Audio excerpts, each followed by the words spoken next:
मुख्यमंत्री आणि म्हणून माझ्या लाडक्या बहिणींना मी सांगतो, किती लाडक्या बहिणींच्या खात्यात पैसे आले का तर साहेब? किती भरले? किती फॉर्म किती भरले?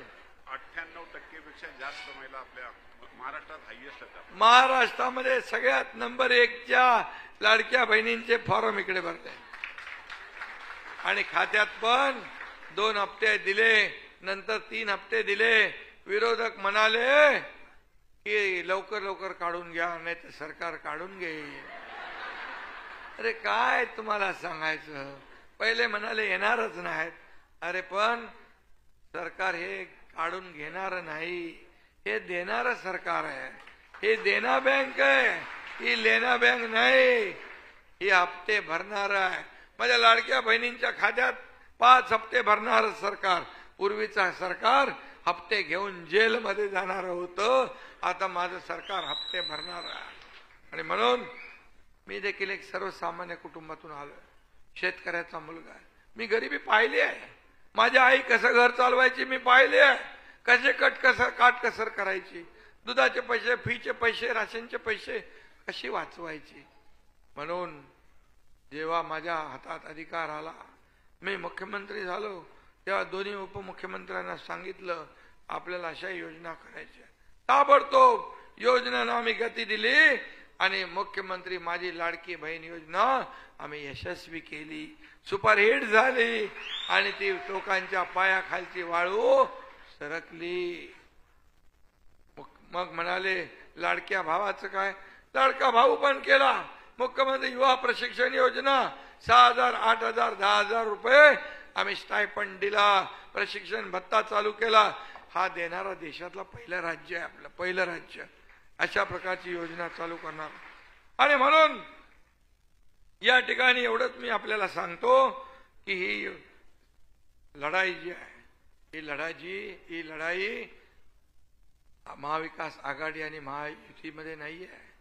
ही लढाई विकासाची लढाई आहे. विकास विरोधी लोकांची आणि विकासाच्या बाजूच्या लोकांची लढाई आहे. आपण विकास करणारे लोक आहोत. एकीकडे विकास, दुसरीकडे कल्याणकारी योजना. आणि म्हणून आम्ही महायुतीचा हा वचननामा काढला. हे तर ट्रेलर आहे, पिक्चर अभी बाकी आहे. बघा, आम्ही शब्द दिला लाडक्या बहिणींना 1,500वर ठेवणार नाही. आम्ही आमच्या वचननाम्यात 1,500च्या ऐवजी 2,121 रुपये आम्ही केले. आणि बदलापूरमध्ये झालेले केस सगळ्यांना माहित आहे. या माझ्या महाराष्ट्रातल्या लाडक्या बहिणींकडे कुणी वाकड्या नजरेने पाहता कामा नये म्हणून पोलीस दलात 25,000 महिलांची भरती करण्याचा निर्णय आम्ही घेतला. त्या नराधमाने पोलिसावर गोळी मारतो आणि पोलिसांनी काय बघत बसायचं? लगे विरोधक म्हणाले पहिले त्याला आणा, आम्ही फाशी देतो. रेल्वे थांबवून ठेवली आणि जसं पोलिसांनी त्याला गोळी मारली, म्हणाले पोलिसांनी चुकीचं काम केलं, म्हणजे इकडून पण वाजवा तिकडून पण वाजवा. पण पोलिसांनी केलं ते बरोबर काम केलं.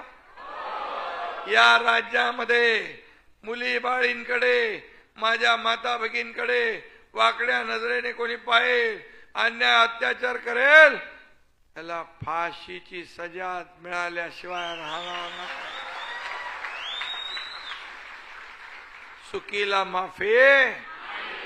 चुकीला माफी नाही देणारे सरकार आहे.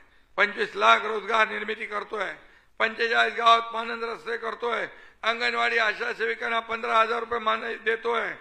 आणि सगळ्यात तुमचा महत्वाचा विषय वीज बिलात 30% सवलत देण्याचा निर्णय आम्ही घेतला. शेतकऱ्यांची कर्जमाफी, 7.5 HP पंपाने शेती करणारे त्यांना वीज बिल माफ केलं. हे सरकारचं काम आहे. हे सरकार आता म्हणाले तुम्ही कुठून पैसे आणणार, याला विचारत होते कुठून आणणार. आता त्यांनी आपलीच योजना चोरली आणि म्हणाले आम्ही 3,000 देणार. आणि खोटी हे पसरवत आहेत की मोबाईलमध्ये मेसेज आलाय 3,000 मिळाले म्हणून, त्याच्यावर एक कंप्लेंट करा आचारसंहितेकडे. हे दिशाभूल करतायत, फसवतायत. पैसे आलेत का 3,000? मग तुमच्या आता म्हणजे आम्ही तर दिले 5 हप्ते, तुम्ही दिले का? कुठून देणार? खोटारडे तुम्ही, फसवणारे तुम्ही. राजस्थानमध्ये फसवलं, हिमाचलमध्ये फसवलं, कर्नाटकमध्ये फसवलं, सगळीकडे फसवलं. निवडून आले घोषणा करून, म्हणतात पैसे नाही आहे इल्ला, म्हणतात मोदीजींनी पैसे द्या. अरे घोषणा तुम्ही करायची आणि मोदीजींकडे पैसे मागायचे. वा रे शाण्यानं उलट्या चोराच्या उलट्या बोंबा. आणि म्हणून अशा लोकांना धडा शिकवायचा आहे. आता म्हणतात ज्यांनी ही योजना केली त्यांना जेलमध्ये टाकू. कोणाला जेलमध्ये? आम्हाला तिघांना. जेलला काय घाबरतो आम्ही? अरे आंदोलनाने जेल भोगून करून इकडे संघर्ष करून इथपर्यंत आलोय. आणि माझ्या नादाला लागू नका, मला हलक्यात घेऊ नका. मला हलक्यात घेतला या दाढीला तुमची महाविकास आघाडीची पार गाडी खड्ड्यात घालून मोकळा. त्यामुळे माझ्या नादाला लागू नका. मी साधा कार्यकर्ता आहे, मी सर्वसामान्य कार्यकर्ता आहे. म्हणाले काल म्हणाले काय बाळासाहेबांचं नाव घेऊ नका, बाळासाहेबांचं नाव लावू नका, आपल्या वडिलांचं नाव लाव. अरे मी तर माझ्या वडिलांचं, माझं नाव आहे एकनाथ संभाजी शिंदे.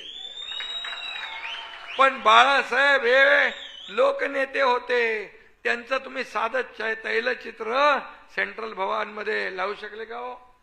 कुणी लावलं ते? आपण लावलं. एवढी तरी थोडी तरी जनाची नाही मनाची वाटली पाहिजे. आणि बाळासाहेबांचं नाव घ्यायला तुम्ही जागा सोडली, तुम्ही त्यांचे विचार विकले, तुम्ही शिवसेना काँग्रेसला घाण ठेवली, धनुष्यबाण घाण ठेवला, त्यांच्या दावणीला बांधला. एकनाथ शिंदे नसता तो शिवसेना आणि धनुष्यबाण काँग्रेसने विकून टाकला असता. तुम्हाला काय अधिकार आहे? प्रॉपर्टी तर तुम्हाला आम्ही लकला, प्रॉपर्टी आम्हाला नको बाळासाहेबांची, ती तुमची घ्या. पण बाळासाहेबांचे विचार हे आमची प्रॉपर्टी आहे. आणि म्हणून मी एकच सांगतो, त्यांच्याकडे मुद्दे नाहीत, आपल्याकडे कामाचे मुद्दे आहेत. म्हणून आपण कामावर बोलतो. आणि ही लढाई जी आहे, ही लढाई आपली फक्त किसन कथोरेंची नाही, ही लढाई महाराष्ट्राच्या विकासाची आहे. तुम्ही ठरवा. तुम्ही 2.5 वर्षामध्ये त्यांनी काय केलं ते बघा. कोविड कोविड कोविड कोविड करून बंद दरवाजाच्या आत राहिले. रोज आपलं संध्याकाळी फेसबुक लाईव्ह करायचे. तुम्हाला बरं वाटायचं, कोमट पाणी प्या, तोंडाला पट्टी बांधा, हात साबणाने धुवा. अरे करून काय पोटाची खळगी भरते का? मंदिरं बंद, दुकानं बंद, सगळं बंद, सण बंद, उत्सव बंद, सगळं. आपलं सरकार आल्यानंतर सगळे सण उत्सवांची बंदी आम्ही काढून टाकली. सगळं ओपन केलं, दुकानं ओपन केली, सगळं चालू केलं. आणि या राज्यात चहल पहल सुरू झाली. तुम्ही टाकलेल्या स्पीड ब्रेकर आम्ही उकडून टाकले. आणि म्हणून आता या महाविकास यांनी ब्रेक लावला. म्हणून महाविकास आघाडीला आता आपल्याला ब्रेक लावायची वेळ आलेली आहे. आता आपल्याला ब्रेक लावायची वेळ आली. ती लावणार ना? लावणार जोरदार. एकदा ब्रेक लावला की टायर फुटला तरी निघाला नाही पाहिजे.